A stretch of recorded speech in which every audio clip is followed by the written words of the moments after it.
বন্ধুরা দেখো, কাঁকড়া কিনে এনেছে। কাঁকড়া কিনে এনে রেখেছি। কাঁকড়া তিনটে কোথায় পালিয়েছে জানি না, কার বাড়িতে গিয়ে উঠেছে। এখন এই তিনটে আছে, তিনটে দিয়ে ফুলকপি দিয়ে তরকারি বানাবো। ওটাকে কাটবো। যদি কেউ ভালোবাসো তাহলে কমেন্ট করো বন্ধুরা। ঠিক আছে, আমি তো খুব ভালোই বাসি। ঠিক আছে, থ্যাংক ইউ। কাঁকড়া রান্না করার জন্য কাঁকড়ার রেডি জিনিসপত্র। আলু কেটে নিয়েছি, ফুলকপি, কাঁকড়াও কেটে নিয়েছি। এইটা মেয়ে, এইটা ছেলে। মেয়েদের অনেক ঘি হয়। এই যে মেয়ে কাঁকড়ার অনেকটা করে ঘি হয়, এটা খুব সুন্দর লাগে খেতে। আলু ফুলকপি সব ভেজে নেব। পেঁয়াজ, একটু গরম মশলা আর আদা রসুনের পেস্ট দেবো। কড়াইতে ভাজছি।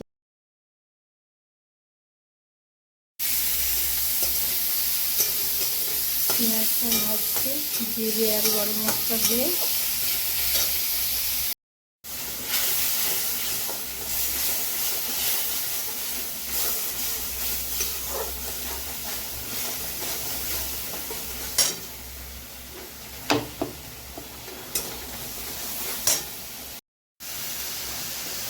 কাঁকড়াগুলো দিয়ে দেবো।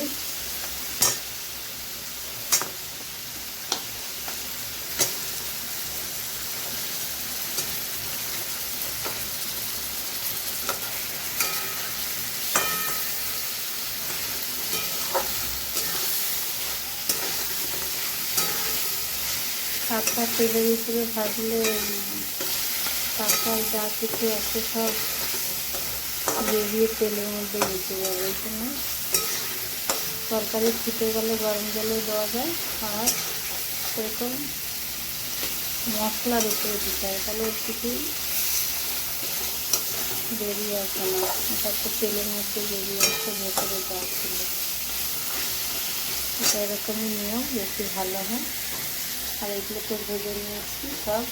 পটল আলু মশলা দিয়েছি, বসালাম।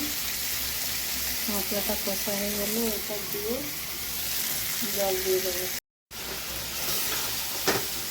এবার সব কিছু দিয়ে নাড়বো। ফুলকপি আলু দিয়ে মিষ্টি জল লাগে দিয়ে নাড়তে থাকবো। অল্প জল দিয়ে ফুটে গেলে নামিয়ে নেবো। জল দিলাম, এটা ফুটছে। আলুটা সেদ্ধ হলেই নামিয়ে নেবো। হয়ে গেছে কাঁকড়াটা, ঢালছি।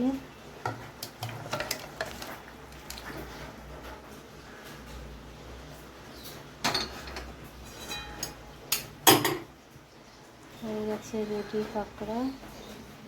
আর এদিকে মাছ।